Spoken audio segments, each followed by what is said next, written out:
Not really a river, it's a saltwater tidal strait. And one of the answers was a German-born engineer named John August Roebling. John August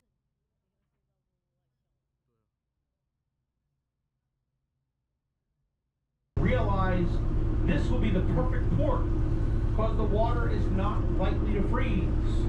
And it remained the perfect port until the year 1867. That's when the unthinkable happened and the East River froze solid. The East River froze solid and brought all the commerce between New York and what was then the separate city of Brooklyn to a standstill. So that's when the two cities realized we better build a bridge.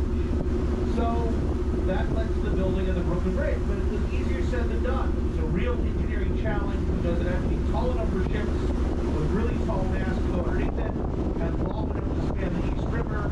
So the man with the answers was a German-born engineer named John August Roebling. John August Roebling, he designed this bridge. He had already designed a smaller suspension bridge which connects Cincinnati, Ohio to Kentucky. Based on that, he was commissioned to design the Brooklyn Bridge. So early in this construction of the Brooklyn Bridge, he's standing on a dock on the Manhattan side. A ferry boat comes by and crushes his foot, and he develops tetanus and dies. So there's the two more bridges that connect Manhattan and Brooklyn. The next one is here on your left, the blue one there. That is the Manhattan Bridge. That was built in 1909, and in the distance, way in the distance, is the Williamsburg Bridge, built in 1903. All right. So going back to the Brooklyn Bridge now. I'll get back to that in just a moment. I want to point something out to you. Here on your left is the ferry landing, the Bolton ferry landing. Before we had a bridge, the only way to get across the river was via nautical transportation.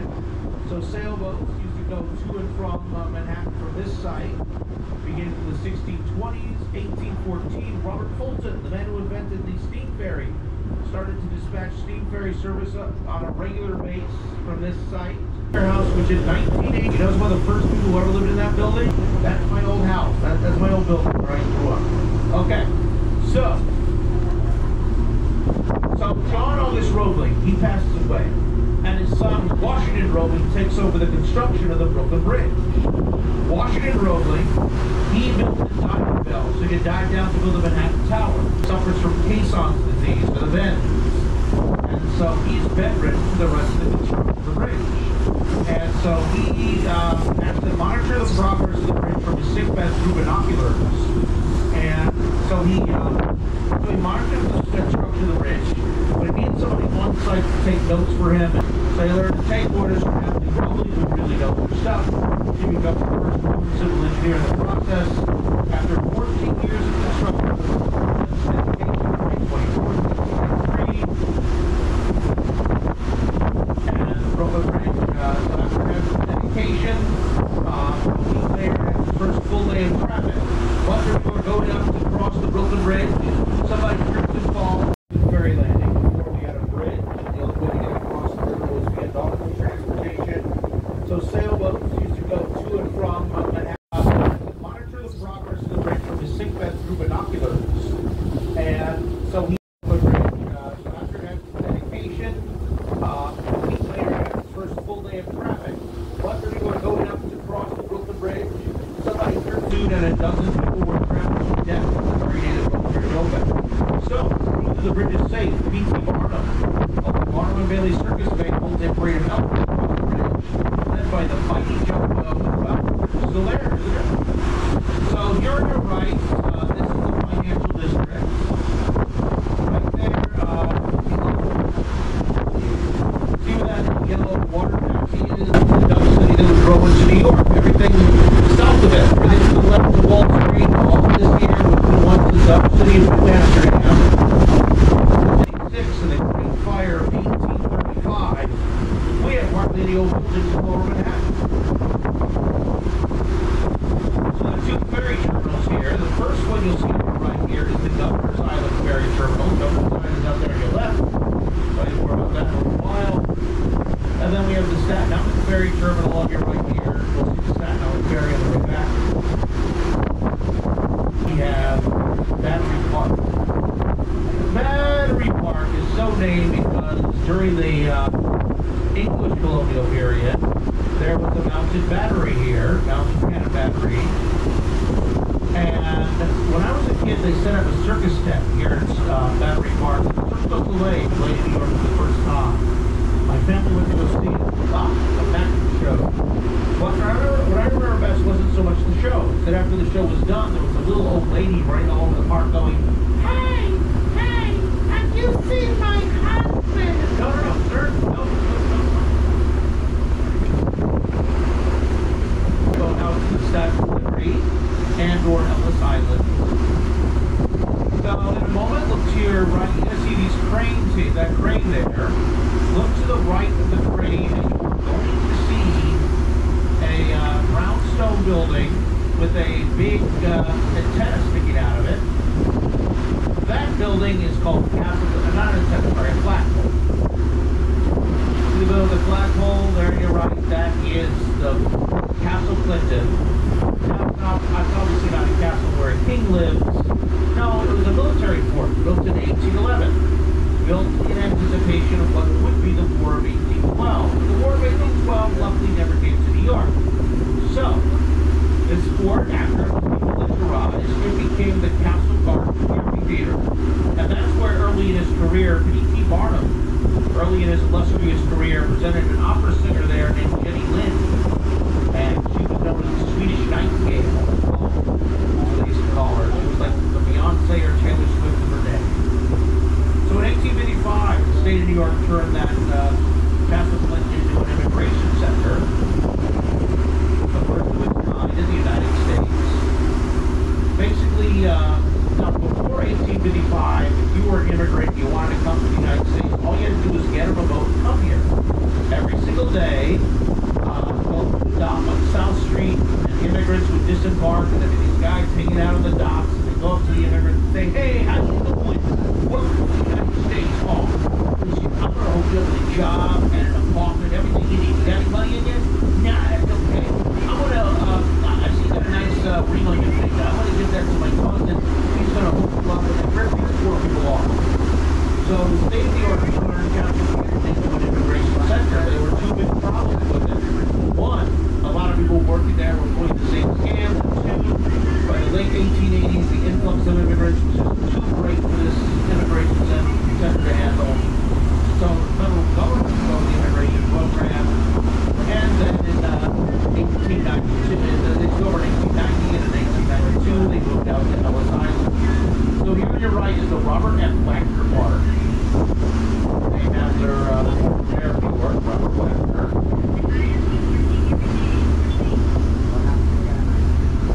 Then you're going to see here on your right the Museum of Jewish Heritage and Holocaust Memorial. You'll see there are 6 tiers on top of that building to commemorate the 6 million people of the Jewish faith who were murdered during the Holocaust.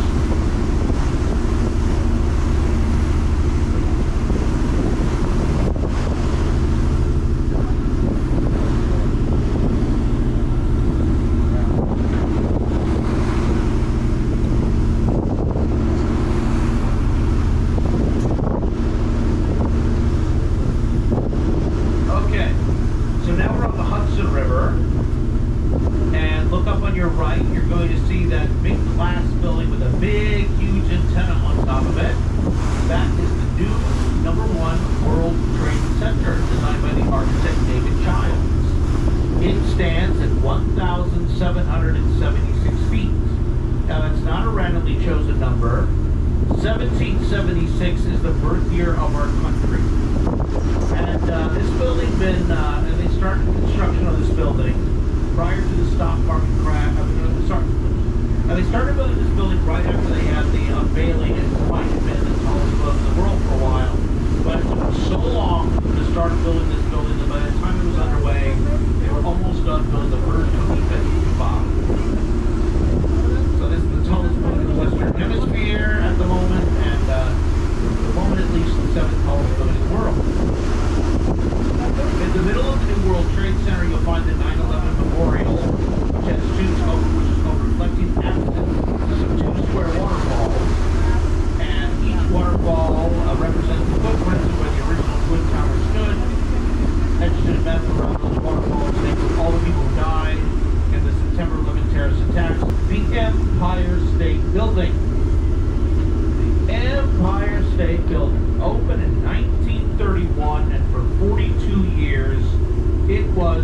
tallest building in the world. It was designed by an architect named William Lamb, and it was completed after 13 months of construction. That's right, you heard me correctly. 13 months. Every light switch, every electrical socket, every bathroom fixture, everything but a TV antenna, which they added. So on your right now, we have the great state of New Jersey. So we all have to sing the New Jersey national anthem. Everybody ready? Oh, we're halfway there. From all of these manufacturer brands of soap called Plugged. So let's go back to your left here. The financial district of Manhattan. See there's that architect building with the green roof. Everybody see that building with the green roof there? That building is number 40 Wall Street. 40 Wall Street was designed by an architect named H. Craig Severance. It was completed in 1930. So that building, 40 Wall Street, is going to be obscured for a moment by that glass tower, but that building was the tallest building in the world for 11 days. That's it, just 11.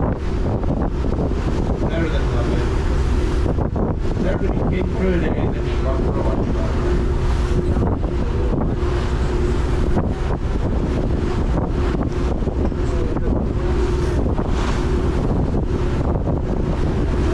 Okay, so here's that, here's 40 Wall Street once again. Today it is called the Trump Building. It was bought in the early 90s by Mr. Donald J. Trump. Anybody know whatever happened to him? I don't know. Okay, now on your right here, the old New Jersey Central Railroad train terminal. This is one of 6 train terminals that once lined the Hudson River on the New Jersey side. Now, only about 1/3 of the immigrants who went to Ellis Island came to New York. The other 2/3 went to one of these train stations, and they got a train ticket to somewhere else in the United States. It's no longer at the train station. Today, on the New Jersey side, taking it to the Statue of Liberty and Ellis Island. Lots of fun.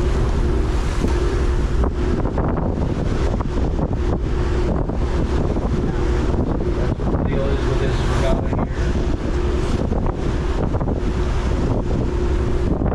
Okay, now on your right here, you're going to see Liberty State Park, big green space there. And you look out there, you're going to see there's a building with a tower with a pyramid on top of it. To the right of that tower, there's a big sphere. That building is the Liberty Science Center. The Liberty Science Center is a great museum to go to if you have small children, because they have a lot of great hands-on exhibits there.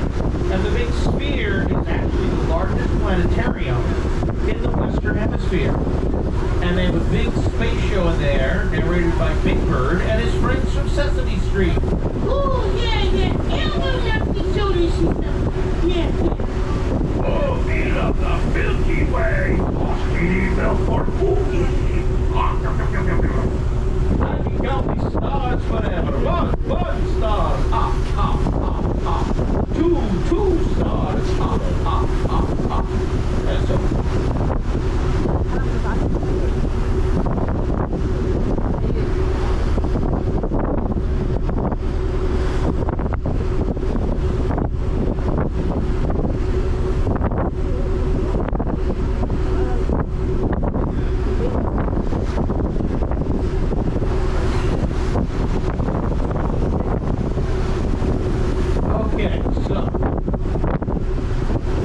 So now coming up on your right here is what was the entryway to the United States for more than 12 million people between the years 1892 and 1954. And of course, we're talking about Ellis Island. The Ellis Island Immigration Center opened on New Year's Day, 1892. Come through Ellis Island. These are the buildings that you came through. The original buildings were made of wood, and they burned down back in 1897. So the Immigration Center had to move to the barge office off of Battery Park, and they moved back here in 1900 when these brick and mortar buildings were built. So every single day, thousands of immigrants from all over Europe and other parts of the world come to Ellis Island. The majority of the people, though, who went to Ellis Island were processed within a few hours, and they then would get a ferry boat to either New York or New Jersey, and that's where the real struggle began. There's a story about an immigrant who said, "I came to America and even the streets were paved with gold. Like once I met a guy, find out three things. One, the streets are not paved with gold. Two, the streets are not paved yet. Three, they expect me to pave them. It was hard work, but these immigrants worked hard, laid down roots, built a better life for their children and their children's children, just as immigrants are doing to this day. The last person to come through Ellis Island was a Norwegian sailor who had jumped ship back in 1954. After he was processed, they closed down Ellis Island and it remained closed until 1991, when it reopened as the Ellis Island Museum of Immigration. So we're going to turn the boat around now. We're going to turn the boat around now. There's nothing interesting to see here. Wait a minute, there is this, the Statue of Liberty. You want to see that? You want to see Statue? Yeah! All right. Statue of Liberty. Statue of Liberty was a gift to the people of France. No, yeah, that's right. You got folks from France. Thank you. This striped shirt. You look kind of tall. You're really tall. You're on a chair. Okay. So, yeah, she's officially titled Liberty Enlightening the World. She was designed by a French sculptor named Frederic Auguste Bartholdi. And her pedestal was designed by a guy named Richard Horace Hunt. And her interior skeleton was designed by a guy named Gustav Eiffel. And yeah, the old torch had a glass flame and you could barely see it at night. The new yeah, let's do it. Then he finds out how much money it's going to cost. He said, whoa, whoa, whoa, thanks but no thanks. So, Bartholdi's undeterred. He remembers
part of Manhattan down here. This is the old Dutch part, the area that was known as New Amsterdam. And it was, the company was actually, the whole colony was owned by the Dutch West India Company. And we call it Dutch New York, but it was never entirely Dutch. They always had people from England, from France, from Scandinavia, from Germany, from Italy, from all different countries. Plus you had, you know, all speaking different languages, practicing different religions. Now in 1664, the British seized New Amsterdam, and Peter Stuyvesant, the last Dutch governor, went to the fort at the foot of Broadway, picked up a musket and said, "I would rather be taken to my grave than surrender." And all the other colonists were there like, yeah, okay, knock yourself out. I ain't fighting nobody. So, the Dutch willingly surrendered to the English in 1664. And overnight, New York, King Charles III, King Charles II gave the colony to his cousin James, the Duke of York, and hence it became New York State, New York, the colony and city of New York. Okay, at this point, can everybody take a seat? Please sit down. I need everybody seated because we're going to be docking in just a moment.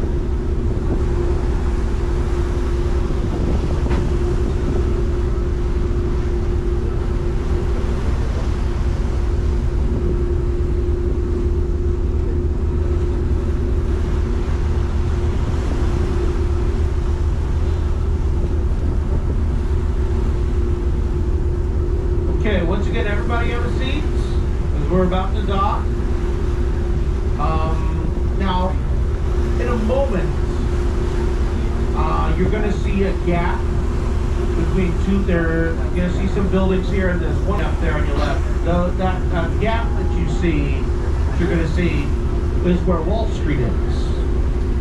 And now we call it Wall Street because the wall was built along the northern perimeter of what was then New Amsterdam.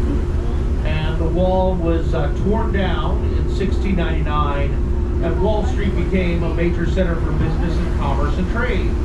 Over the years on Wall Street, they traded stocks, bonds, securities, and I regret to say, human beings.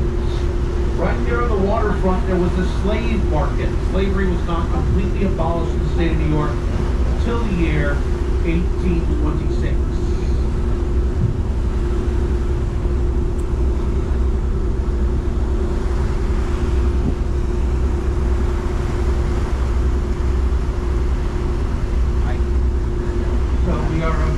Dock, just a moment,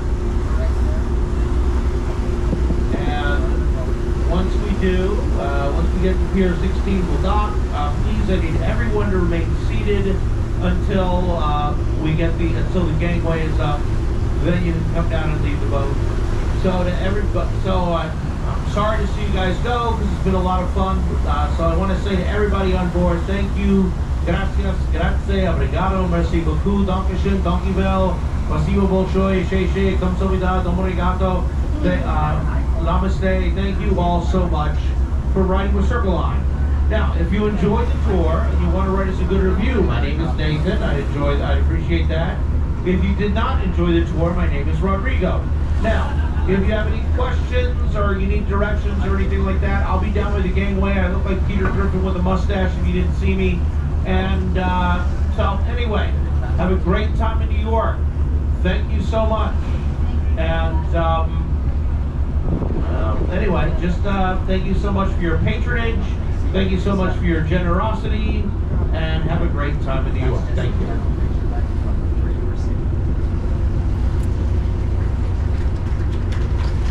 I'll take it.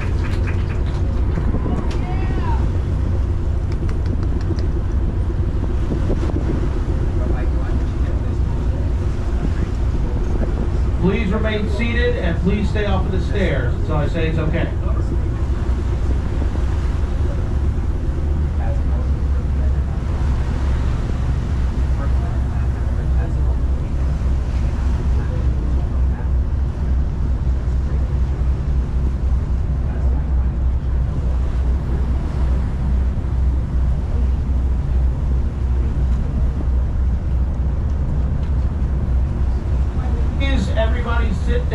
until we dock. If we hit the if we hit the dock and fall down and hurt yourself, we don't want that to happen. So please just have a seat.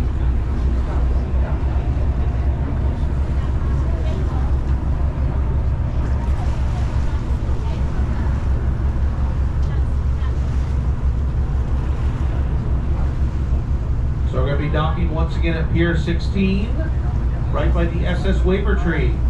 A clipper ship built in 1885 in Liverpool, England. That's the biggest thing to ever come out of Liverpool.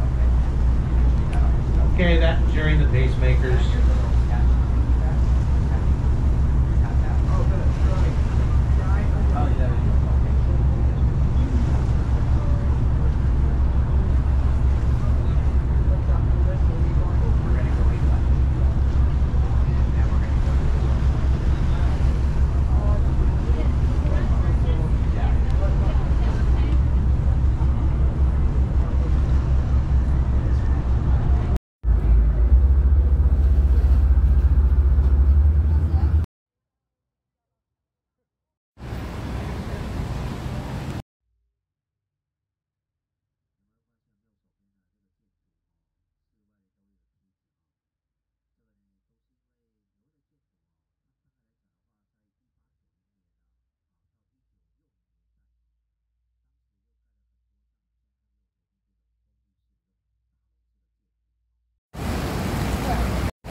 join the new Red Bull Italy Muse Cabin Ownership Group.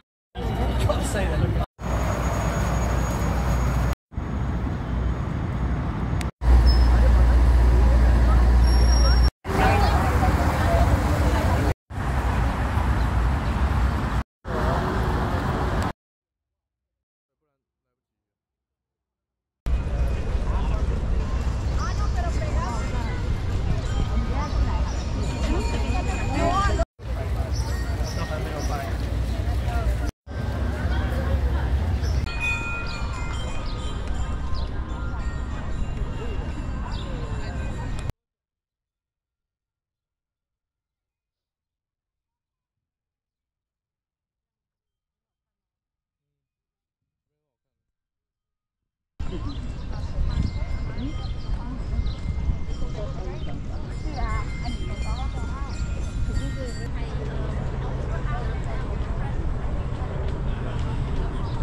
但是我俾靚啲有啊，你唔使擔心啊。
差不多啊，哎，可以到了。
个。